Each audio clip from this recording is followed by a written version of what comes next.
बिस्मिल्लाहिर्रहमानिर्रहीम। हम 2023 के साइंस एंड एबिलिटी के पोर्शन को आज हम डिस्कस करेंगे इस वीडियो में, और हम लोग क्वेश्चन नंबर 6 के तीनों पार्ट डिस्कस करेंगे और आने वाले वीडियो में हम लोग बाकी के सवाल सॉल्व करेंगे। क्वेश्चन नंबर 6 पार्ट ए के अंदर जस्ट हमने एक मैथमेटिकल एक्सप्रेशन लिखना था, इसको कोई सॉल्व नहीं करना था। एग्जामिनर सवाल पूछ रहा है कि a telephone company charges initially ₹0.50 and then ₹0.11 for every minute. Right an expression that give the cost of a call that last N minute. यानी कि वो ये कहना चाह रहा है कि शुरू में चार्जेस जो होंगे वो 0.50 होंगे और उसके बाद हर मिनट पर 0.11 चार्जेस होंगे। तो total cost of the call जो कि एन मिनट के लिए है, हमने ये बताना था इसको मैथमेटिकल एक्सप्रेशन की फॉर्म में। इनिशियल चार्जेस जो थे वो हमारे पास ₹0.50 एंड आफ्टर दैट चार्जेस हमारे पास फॉर एवरी मिनट वो 0.011 थी, यानी कि 0.11। तो टोटल चार्ज ऑन कॉल क्या हो जाएंगे, प्लस 0.50 प्लस 0.1 और multiply by N number of minutes जितने भी थे वो लिख देंगे। तो ये हमारे पास मैथमेटिकल एक्सप्रेशन था, इसमें हमने कुछ भी सॉल्व नहीं करना था।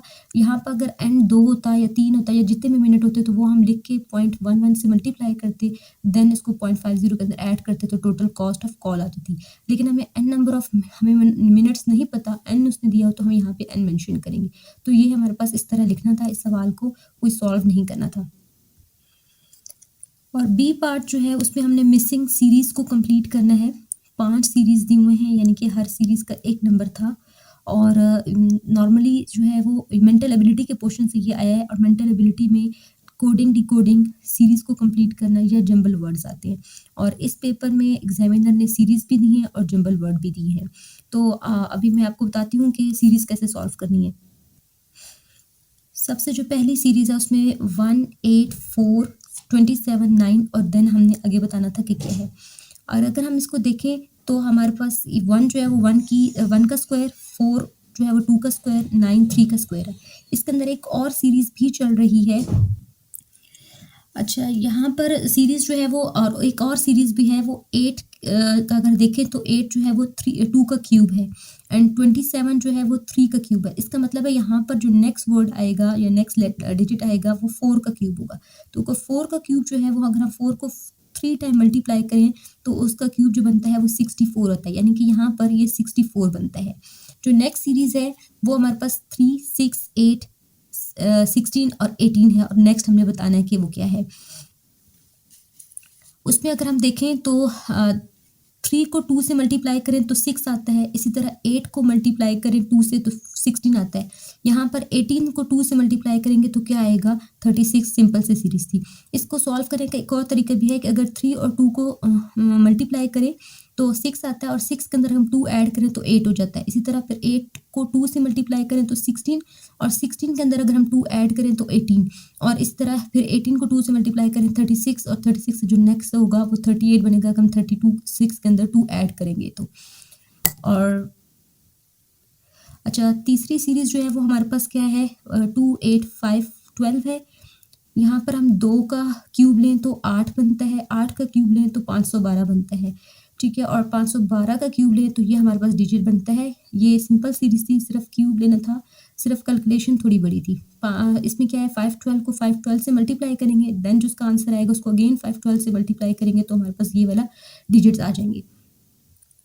फोर्थ सीरीज है हमारे पास 81, 9, 64, 8, फिर आगे हमें नहीं मालूम, और फिर है 12। अगर हम 80 इसको दो तरीके से हम कर सकते हैं कि देखें, यहाँ पे 9 का स्क्वायर लें तो 81, 8 का स्क्वायर लें तो 64, और इस तरह हम 12 का स्क्वायर लेंगे तो हमारे पास क्या आएगा, 144। और एक और तरीके से भी है कि अगर 81 का अंडर रूट ले तो 9, 64 का अंडर रूट लेंगे तो 8, तो यहाँ पर क्या चीज़ है जिसका अंडर रूट ले तो 12 आता है, तो वो हमें पता है कि 144 का अंडर रूट जो है वो 12 होता है। तो यहाँ पर इस जगह पे मिसिंग नंबर जो है वो 144 है। जो लास्ट सीरीज थी इसके अंदर वो 6, 11, 21, 36, 56 एंड नेक्स्ट डिजिट जो था वो अननोन था। ये सीरीज भी सिंपल थी। अगर 6 के अंदर 5 को ऐड करें तो 11 बनता है, 11 के अंदर 10 को ऐड करें तो 21, 21 के अंदर 15 ऐड हो तो 36, 36 के अंदर 20 ऐड हो तो 56, और इसका मतलब है 56 के अंदर हमने फिर 25 ऐड करना है, यानी कि 5 की उसने 5 का जंप लिया हुआ है, 5 10 15 20 25। तो 25 को जब 56 के अंदर ऐड करते हैं तो हमारे पास डिजिट आता है 81। यहाँ पर इस जगह पे ये 81 था। हमारा तीसरा जो सवाल था वो था the perimeter of triangle is given below 114 centimetre, find the area of rectangle. अगर हम इस डायग्राम को देखें तो इसमें टेक्निकल कुछ इश्यूज हैं, कुछ एरर है, जिसकी वजह से ये इस क्वेश्चन को सॉल्व नहीं किया जा सकता। नॉर्मली जो होता है रेक्टेंगल की जो अल्टरनेटिव साइड्स होती हैं वो आपस में इक्वल होती हैं, और यहाँ पर अगर हम इसका सोल्यूशन इस क्वेश्चन को फाइंड करें जिस तरह से ये लिखा हुआ है तो इसका आंसर रॉन्ग आता है, ये सॉल्व नहीं किया जा सकता। हाँ, लेकिन अगर यहाँ पर वैल्यू 2x+3 हो जाए तो देन इस क्वेश्चन का हम सोल्यूशन फाइंड कर सकते हैं, जो कि मैंने जो है वो सॉल्व किया है आप लोगों के लिए, और वो डिस्कस कर देती हूँ कि अगर यहाँ पर 2x-3 के बजाय 2x+3 हो तो देन हम इस क्वेश्चन को सॉल्व कर सकते हैं। अच्छा, ये पेरीमीटर हमें दिया हुआ है, एरिया हमारे पास अननोन है, ये रेक्टेंगल है, इसकी साइड्स जो हैं वो 3x-y एंड 2x+y, ये इसकी लेंथ है, और विड्थ में 2x-3 है। अगर हम इस जो दी हुई वैल्यूज़ हैं इससे सॉल्व करें तो इसका आंसर नहीं आता, जो कि एक इशू है, जो एक प्रॉब्लम है, एरर है। हाँ, लेकिन अगर यहाँ पर ये 2x+3 हो तो देन ये क्वेश्चन सॉल्व किया जा सकता है, और मैंने इसको इस लिहाज से सॉल्व किया। और हम यहाँ पे ये सपोज करेंगे कि इसकी ये जो विड्थ है, इस चीज़ की ये वाली जो वैल्यू है, इस साइड की जो वैल्यू है वो भी इसकी इक्वल आएगी। तो हमें पता है कि जो पेरीमीटर का फार्मूला होता है, पेरीमीटर जो होता है वो क्या होता है, sum of all length sum of all sides होता है। तो रेक्टेंगल की 4 साइड्स हैं, हमने इसको लिख दिया S1 + S2 + S3 + S4, और S1 की वैल्यू जो है वो 3x-1, ठीक है, S2 जो है वो 2x+3, फिर S3 जो है वो हमारे पास 2x+y, और जो फोर्थ है वो हमने इसी की इक्वल ली 2x+3। जब हमने इसको ओपन अप किया और सॉल्व किया तो y से कैंसल आउट हो गया, और बाकी x की वैल्यूज़ को हमने आपस में ऐड किया, 3x 2x 5x और 2x 7x हो गया, और 7x के अंदर फिर दो हमने 2x ऐड किया तो 9x आ गया, और 3 और 3 6 हो गया। यहाँ पे पैरामीटर की वैल्यूज हमें दी हुई थी 114, वो हमने लिख दी, ठीक है। और 9x + 6 = 114 हो गया था, 6 को हम दूसरी तरफ ले जाएं तो ये प्लस से माइनस में हो जाएगा, तो 9x = 114 - 6 आ जाएगा, 114 में से 6 माइनस करेंगे तो हमारे पास 108 आ जाएगा। और यहाँ पे 9x है, 9x के साथ जो 9 है वहाँ पे जाके क्रॉस मल्टीप्लाई होगा, तो क्या होगा 108 डिवाइडेड बाई 9 करेंगे तो हमारे पास आंसर आता है 12, जो कि x की वैल्यू होगी। और हमें लेंथ ऑफ रेक्टेंगल्स फाइंड करनी है। हमारे पास उसने लेंथ दी है, दोनों दो साइड्स की दोनों डिफरेंट है, यानी कि 2 एक की दी हुई है 2x+y और दूसरे की दी हुई है 2x-y। इसका मतलब है ये दोनों आपस में इक्वल होंगी, क्योंकि हमें पता है रेक्टेंगल की अपोजिट साइड्स जो होती हैं वो इक्वल होती हैं। तो हम ये कह रहे हैं कि ये वाली साइड इस साइड के इक्वल है। अब यहाँ पर हमने इसको रीअरेंज कर लिया, x को एक साइड पे ले ली है और y की वैल्यूज को एक साइड पे ले लिया, तो y यहाँ पर दूसरा y जो दूसरी तरफ से आया तो वो प्लस हो गया, 3x अपनी जगह पे रहा, और 2x जब दूसरी तरफ गया तो ये -2x हो गया, 2y को ऐड किया तो 2y हो गया, 3x - 2x किया तो हमारे पास x आ गया। और x की वैल्यू हमें पता है, जो हमने फाइंड कर लिया कि 12 है, तो x की जगह हमने 12 लिख लिया, और 2y के साथ जो 2 है ये जब क्रॉस मल्टीप्लाई होगा तो हो जाएगा y = 12 डिवाइडेड बाई 2, डिवाइड करेंगे हम 12 को 2 पे तो हमारे पास आंसर 6 आ जाएगा, यानी कि y की वैल्यू 6 आ गई है। अब हमारे पास x की वैल्यू भी आ गई है, y की वैल्यू भी आ गई है, तो इस वैल्यू को हम पुट करके इसकी लेंथ को और विड्थ को फाइंड कर लेंगे, और देन हम इसका एरिया फाइंड कर सकते हैं।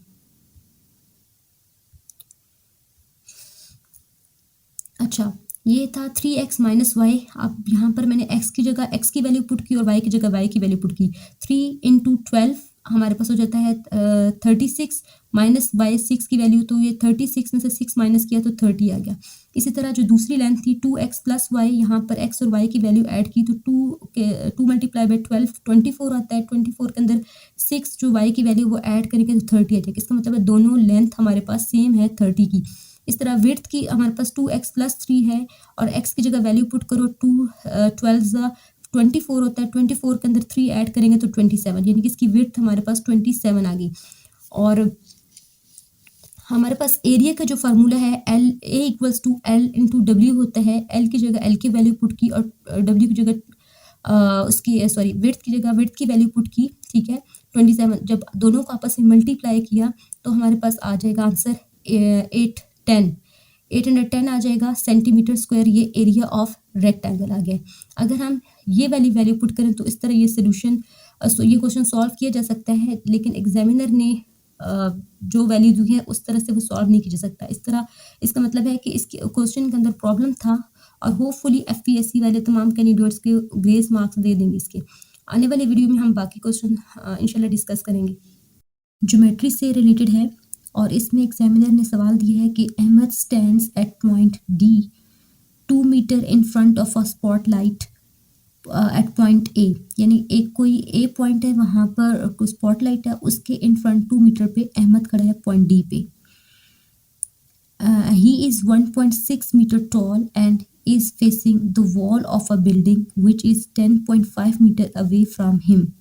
How tall BC is his shadow on the wall of the building? According to statement, Ahmed जो है ये पॉइंट ए पे स्पॉटलाइट है और इससे 2 मीटर, यहाँ पे एग्जामिनर डायग्राम के अंदर गलती से सेंटीमीटर मेंशन कर दिया है, सवाल के अंदर मीटर्स में है, तो यहाँ पे ये 2 मीटर ही मेंशन होगा, यहाँ पर भी 10.5 मीटर है। और वो पॉइंट ए से पॉइंट डी पर अहमद खड़ा है, ठीक है, 2 मीटर अवे है डी पॉइंट फ्रॉम ए से। और वो अहमद जो है टोटल उसकी जो हाइट है 1.6 है, यानी कि डी से ई तक जो डिस्टेंस है 1.6 मीटर का है, जो कि हाइट ऑफ अहमद है। और वो कहता है कि अहमद जो है एट पॉइंट डी फेस कर रहा है एक बिल्डिंग को जो कि हमारे पास है बीसी, और इसका जो अहमद का शेडो है वो बिल्डिंग की वॉल पे पड़ रहा है जो कि बीसी है। हमने इस बीसी की लेंथ फाइंड करनी है कि असल में अहमद का जो शेडो है जो बिल्डिंग वॉल पे पड़ रहा है वो कितना हाइटेड है, कितना टॉल है, हमने ये चीज़ फाइंड करनी है इसमें। ये मैंने डायग्राम दोबारा ड्रॉ कर दिए है, ठीक है। ए और डी का डिस्टेंस हमारे पास 2 मीटर है और डी से बी का डिस्टेंस जो है वो 10.5 मीटर है, और डी ई जो है कि अहमद की जो हाइट है वो 1.6 मीटर है। हमने असल में यहाँ पर बी सी की लेंथ फाइंड करनी है, यानी इस साइड की हमने लेंथ फाइंड करनी है। अगर हम देखें तो ये एक राइट एंगल ट्रायंगल है, और राइट एंगल ट्रायंगल के अंदर अगर राइट एंगल ट्रायंगल का एक रूल है कि right angle with in right angle हो जाए, यानी कि दो ट्रायंगल के अंदर ट्रायंगल हो और वो राइट एंगल हो, तो इसका मतलब है वो दोनों आपस में इक्वल होंगे, हम उनको इक्वल कंसिडर करेंगे। और जैसा कि हमने BC फाइंड करना है और राइट एंगल ट्रायंगल है, यानी कि एक ट्रायंगल के अंदर एक ट्रायंगल है, और हम सपोज कर लेते हैं कि जो हमारे पास डायग्राम थी उसमें ABC इक्वल्स टू ADE है, और हम क्या कर लेंगे उनकी साइड्स का रेशो ले लेंगे, AB ओवर AD कर लेंगे, इसी तरह equals to BC over ED कर लेंगे, ठीक है। और हमें पता है कि जो AB है ये हमारे पास equal to AD plus BD है, और AD की जो हमारे पास डिस्टेंस है वो 2 मीटर है और BD 10.5 है, तो टोटल जो AB है हमारे पास वो 12.5 सेंटीमीटर आ जाएगा। AB की जगह उसकी वैल्यू पुट करेंगे 12.5 मीटर डिवाइडेड बाय AD की वैल्यू 2 मीटर है वो, और ये हमने डायग्राम से ले लिया, और BC हमें फाइंड करना है, वो उसी तरह आ जाएगा। DE की वैल्यू हमारे पास 1.6 मीटर है। हमने यहाँ पे वैल्यूज़ को रीअरेंज कर लिया है। BC equals to 12.5 divided by 2 into 1.6। यहाँ पर मैंने सिंप्लीफाई कर दिया क्योंकि हमारे पास एग्ज़ाम में कैलकुलेटर नहीं होता, तो 1/2 को साइड पे ले लिया, 12.5 का पॉइंट ख़त्म किया और 10 आ गया, इसी तरह मल्टीप्लाई बाय 1/6 का पॉइंट ख़त्म करके 10 आया। देन इनको सिंपली जो है वो जो चीज़ें आपस में क्रॉस होती थी या डिवाइड हो सकती थी उनको डिवाइड किया, और एंड पे हमारे पास जो आंसर आता है वो 10 मीटर आता है। BC इक्वल्स टू 10 मीटर, और BC जो है वो हाइट है शेडो ऑफ अली की, ठीक है। तो shadow of Ali is 10 metre tall, ठीक है। तो ये हमारे पास आंसर आ गया था 10 मीटर। इस वीडियो में हमारे 6 पॉइंट क्वेश्चन नंबर 6 का पार्ट डी भी हमने कंप्लीट कर लिया है। एबिलिटी 2023 के क्वेश्चन नंबर 7 को डिस्कस करेंगे। क्वेश्चन नंबर 6 की तरह क्वेश्चन नंबर 7 के भी 4 पार्ट हैं, और फर्स्ट पार्ट जो ए पार्ट है उसकी स्टेटमेंट हम पढ़ते हैं और उसको सॉल्व करते हैं।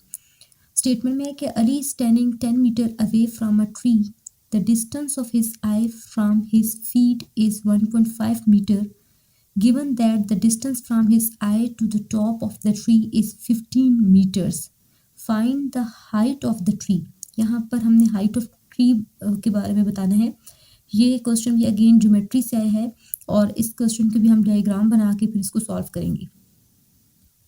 जैसे कि क्वेश्चन की स्टेटमेंट में हमें कहा है उस लिहाज से हमने डायग्राम बनाई है कि अली जो है ये BC को हम ट्री कंसिडर कर रहे हैं और अली पॉइंट A पे खड़ा है B से, ठीक है, मतलब उसका जो डिस्टेंस फ्रॉम ट्री है वो 10 मीटर है और वो कह रहे हैं कि अली की आई का उसके अपने फीट तक जो डिस्टेंस है वो 1.5 मीटर है। एंड देन वो कहते हैं कि अली की आई जो है उसका और टॉप ऑफ द ट्री का जो डिस्टेंस है वो 15 मीटर है, ठीक है। तो हमारे पास डायग्राम जो है वो कुछ इस तरह से बनती है, ठीक है, जो कि ना तो रेक्टेंगल है ना ही ट्रायंगल है। तो हम ये सपोज करते हैं कि हम एक लाइन ड्रॉ करते हैं, हॉरिजॉन्टल लाइन ड्रॉ करते हैं जो कि BC को कट करती है एट पॉइंट E पर, और हमें पता है कि ये एक हमारे पास ये डायग्राम बन जाती है नीचे वाली रेक्टेंगल और ऊपर वाली ट्रायंगल, और हमें पता है कि जो रेक्टेंगल की अल्टरनेटिव साइड्स होती हैं वो इक्वल होती हैं। तो इसका मतलब है अगर ये हमारे पास 10 मीटर है तो ये भी 10 मीटर होगी, और अगर ये 1.5 है तो इसका मतलब है ये भी हमारे पास 1.5 होगी। और ऊपर वाला डायग्राम जो CED है वो हमारे पास एक ट्रायंगल बनती है। उसकी हमें जो स्लोप है या जिसे हाइपोटेन्यूज बोलते हैं वो हमारे पास 15 मीटर हो गया, बेस हमारे पास 10 मीटर होगी और उसका परपेंडिकुलर नहीं पता। अगर हम इसका यहाँ परपेंडिकुलर फाइंड कर लें, एंड पर हम CE और BE को ऐड करेंगे तो हाइट ऑफ ट्री हमारे पास आ जाएगी। तो ये एक आसान क्वेश्चन था, मुश्किल नहीं था, इसके अंदर पाइथागोरस थ्योरम लगेगा। अच्छा, डायग्राम के मुताबिक हमारे पास हाइट ऑफ ट्री जो है वो BC है जो कि अननोन है और हमने फाइंड करनी है। अब हमारे पास जो एक रेक्टेंगल हमारी बन रही थी DEC, सॉरी ट्रायंगल जो हमारी बन रही थी DEC, उसको अगर हम देखें उसके ऊपर हाइपोटेन्यूज का square plus equals to base का स्क्वायर प्लस परपेंडिकुलर का स्क्वायर यानी कि पाइथागोरस थ्योरम लगाया हमने। हम यहाँ पे हमें हमारी जो डायग्राम है इसके अंदर परपेंडिकुलर अननोन है, हम इसको रीअरेंज करेंगे यानी कि बेस को दूसरी तरफ लेके जाएंगे तो वो हमारे पास हाइपोटेन्यूज से माइनस हो जाएगा। तो परपेंडिकुलर का स्क्वायर इक्वल्स टू हाइपोटेन्यूज का स्क्वायर माइनस बेस का स्क्वायर है।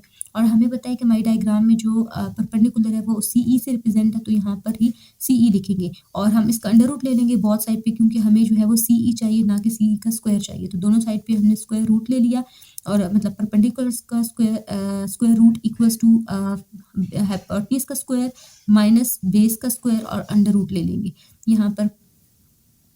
देन 15 का स्क्वायर जो है वो हमारे पास 225 आता है, माइनस 10 का स्क्वायर हमारे पास 100 आता है। 225 में से 100 माइनस करेंगे 125 आएगा, 125 का स्क्वायर रूट लेंगे तो हमारे पास 11.1 मीटर आता है, यानी कि CE इक्वल्स टू 11.1 मीटर आ गया। अब डायग्राम के मुताबिक हमारे पास CE हमने फाइंड कर लिया जो कि 11.5 मीटर है और EB हमारे पास ऑलरेडी नोन है 1.5, दोनों को ऐड करेंगे तो हमारे पास हाइट ऑफ ट्री आ जाएगी, यानी कि height of tree BC equals to BE plus EC, और दोनों की वैल्यूज़ को हमने ऐड किया आपस में तो हमारे पास 12.6 आता है, जो कि हम अगर राउंड ऑफ करें तो हमारे पास 13 मीटर आता है, यानी कि हाइट ऑफ ट्री जो हमारे पास आ गई 13 मीटर आ गई। ये सिंपल सा क्वेश्चन था और यही इसका आंसर है। क्वेश्चन नंबर 7B पार्ट के अंदर हमारे पास जम्बल्ड वर्ड दिए हुए थे और हमने इनसे एक वर्ड बनाया था। पहले जो स्पेलिंग है LNUGEF, उसको रीअरेंज करें तो हमारे पास एक वर्ड बनता है इनगल्फ।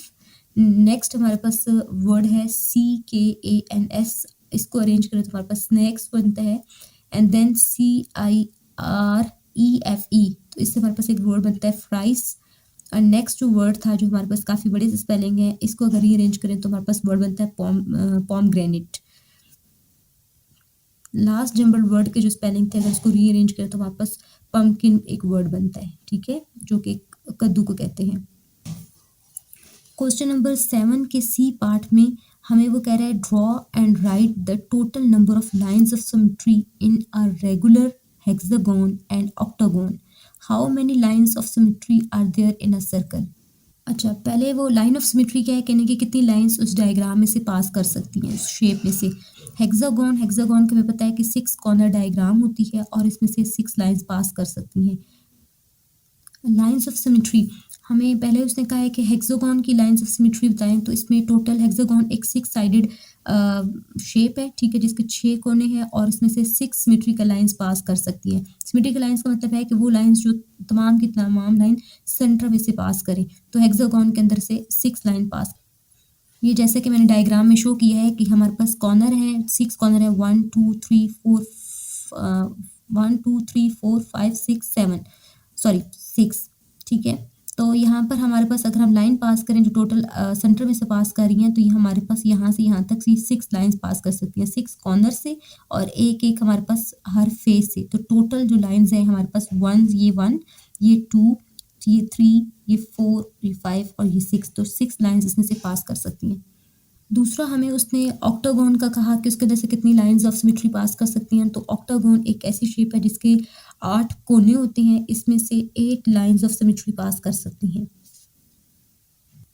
ये ऑक्टागोन की डायग्राम है और इसके 8 कॉर्नर्स हैं। यहाँ से अगर हम काउंट करें 1 2 3 4 5 6 7 और 8 कॉर्नर्स हैं और हमने लाइंस ऑफ सिमेट्री पास कराई, तो हर कॉर्नर से एक लाइन पास हुई और बाकी उसके फेस से हुई। तो ये 1 ये 2 3 4 5 6 7 और ये 8, ठीक है। तो हमारे पास टोटल 8 लाइंस पास करती हैं। तीसरा हमें उसने कहा कि सर्कल में से कितनी लाइंस ऑफ सिमेट्री पास करती हैं। तो सर्कल के कोई कॉर्नर्स नहीं होते, ठीक है। तो इस वजह से इसमें अंदर से infinite number of lines pass कर सकती हैं, जैसा कि ये डायग्राम में शो किया हुआ है कि इसके अंदर से मल्टीपल लाइंस इसके सेंटर में से पास कर सकती हैं, कोई स्पेसिफिक नंबर्स नहीं है, ठीक है, क्योंकि सर्कल का कोई कॉर्नर नहीं है। तो इसके अंदर से हर एंगल से लाइंस जो है वो पास कर सकती हैं। क्वेश्चन नंबर 7 डी पार्ट में वो कहता है the height of the Egyptian pyramid is 146.6 metre and a base length is 230.6 metres, find the volume of that pyramid, ठीक है। हमें वो इजिप्टियन पिरामिड का वॉल्यूम फाइंड करने के लिए कह रहा है।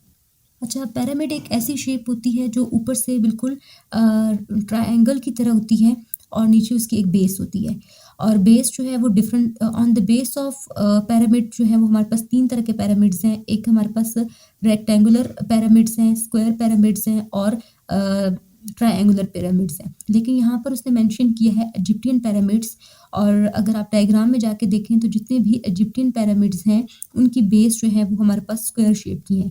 तो हम उसी हिसाब से अपने क्वेश्चन को सॉल्व करेंगे, ठीक है। अगर हमारे पास वो स्पेसिफिक मेंशन कर देता कि स्क्वायर पिरामिड है या रेक्टेंगुलर पिरामिड है या ट्रायंगुलर पिरामिड है, तो देन हम उसकी बेस का एरिया वैसे लेते। लेकिन यहाँ पे है कि इजिप्टियन पिरामिड्स लिखी हैं और जितने भी इजिप्टियन पिरामिड्स की आप डायग्राम देखें तो वो हमारे पास उनकी जो बेस है वो स्क्वायर शेप की है। मैंने यहाँ पे डायग्राम भी बनाई है। पिरामिड की शेप कुछ इस तरह की होती है, ठीक है। और ये देखने में आपको ट्रायंगुलर लग रही होगी, लेकिन ये देखने में ये आपको रेक्टेंगल लग रही होगी, लेकिन ये असल में जो इजिप्टियन पिरामिड्स हैं वो स्क्वायर शेप के होते हैं, यानी कि उनकी बेस के ऑल साइड्स इक्वल होती हैं। और ये इसकी हाइट है, ठीक है, और ये इसकी बेस को दिया गया है। हमें उसने बेस की लेंथ दी है और हाइट दी है, तो हम पहले बेस का एरिया फाइंड करेंगे और देन हम जो है वो क्या करेंगे कि फार्मूले में पुट करके वॉल्यूम फाइंड कर लेंगे। अच्छा, हमें जो क्वेश्चन में डाटा दिया हुआ हाइट ऑफ इजिप्टियन पिरामिड्स जो है वो 146.6 मीटर है, बेस की लेंथ 230.6 मीटर है। हमने वॉल्यूम फाइंड करना है। वॉल्यूम ऑफ पिरामिड का जो फार्मूला है 1/3 into area of base into height होता है, और हमें एरिया ऑफ बेस पहले फाइंड करना पड़ेगा। जब उसकी वैल्यू आ जाएगी तो हम इस फार्मूला के अंदर पुट करके वॉल्यूम ऑफ पिरामिड फाइंड कर लेंगे। एरिया ऑफ बेस, एज मैंने पहले ही आपको बताया कि हमारे पास बेस को हम कंसिडर करें कि ये स्क्वायर शेप की है, तो हमें पता है कि स्क्वायर की ऑल साइड सेम होती हैं, तो उसके एरिया का फार्मूला होता है लेंथ इंटू लेंथ। तो 230.6 को मल्टीप्लाई किया 230.6 से, तो हमारे पास जो आंसर आता है वो ये 53,176.36 मीटर्स स्क्वायर आ गया। ये एरिया ऑफ बेस आ गया। Volume of pyramids equals to 1/3 into area of base into height आ गया। यहाँ पर हमने 1/3 इंटू एरिया ऑफ बेस की वैल्यू पुट की, हाइट की वैल्यू पुट की, इनको आपस में मल्टीप्लाई करके 3 से डिवाइड किया, तो हमारे पास वॉल्यूम ऑफ पिरामिड आ गया, जो कि हमारे पास है 2,59,005। ये वॉल्यूम ऑफ पिरामिड आ गया हमारे पास, ठीक है। ये एक वैल्यू है और वॉल्यूम हमेशा मीटर क्यूब में होता है। तो ये हमारे पास कैलकुलेशन थोड़ी बड़ी थी, लेकिन ये भी सिंपल था, और जस्ट फार्मूला ऐड का मतलब फार्मूला हमें अगर पता हो तो वैल्यूज़ ऐड करके हम इसको फाइंड आउट कर सकते थे।